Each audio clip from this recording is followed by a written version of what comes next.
Bonjour, dans cette vidéo, on va voir la correction d'exercices de statistiques descriptives proposés au National 2015.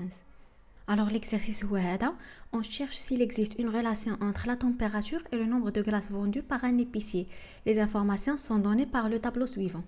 Alors, on a la température en degrés Celsius ou on a le nombre de glaces vendues. La première question, calculer les coordonnées du poids moyen, calculer le coefficient de corrélation. Peut-on envisager une relation linéaire entre les deux variables x et y? La qaïda rah عندي xg ou yg ou la x bar y bar هي la somme ديال x i sur n ou y bar هي la somme de y i sur n.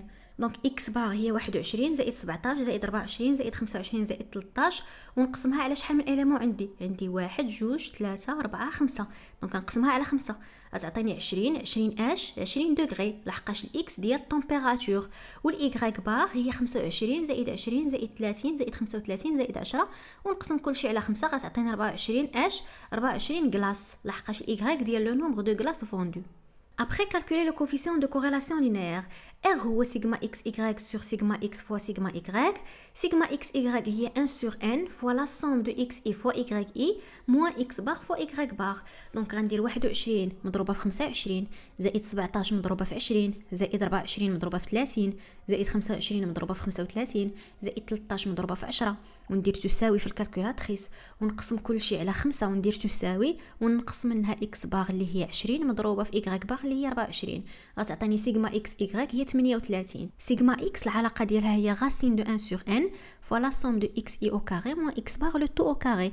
دونك هذه باش نحسبها شنو كندير 21 au carré زائد 17 au carré زائد 24 au carré زائد 25 au carré زائد 13 au carré وكندير تساوي وكنقسم كل شيء على 5 وندير تساوي ونقص x بار اللي هي 20 au carré وندير تساوي وندخل عاد لا غاسين غتعطيني 4.47.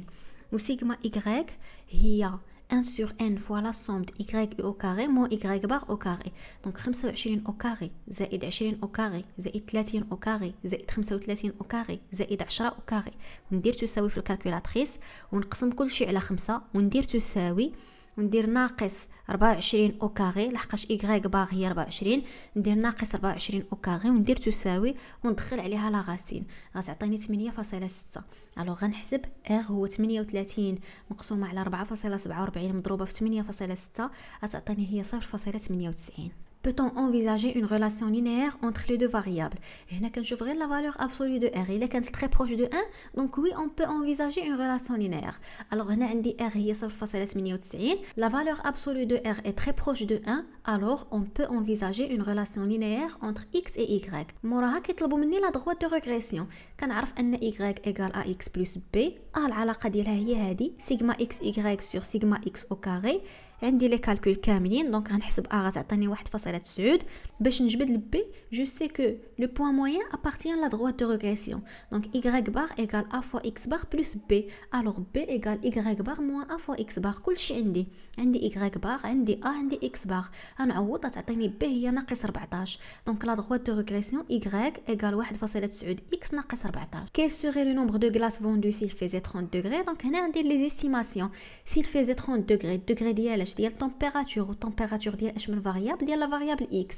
دونك شنو عندي الاكس غنعوضها ب 30 اكس غنعوضها ب 30 في هذا لو موديل ونلقى الاي هي 1.9 مضروبه في 30 ناقص 14 لقيت هي 43 غلاس. دونك s'il faisait 30 degrés le nombre de glaces vendues sera 43 glaces. من بعد طلبوا مني pour quelle température vendrait-on 62 glaces 62 glaces هذا لو نومبر دو غلاس و لو نومبر دو غلاس فوندو هو ديال الاي دونك انا غنجي الاي ونعوضها ب 62 ونقلب على الاكس شنو غتكون من هذه العلاقه هي اي زائد 14 مقسومه على 1.9 والاي في هذه الحاله عطاوها لي 62 دونك نطبق العلاقه غتعطيني كتساوي 40 دوغري.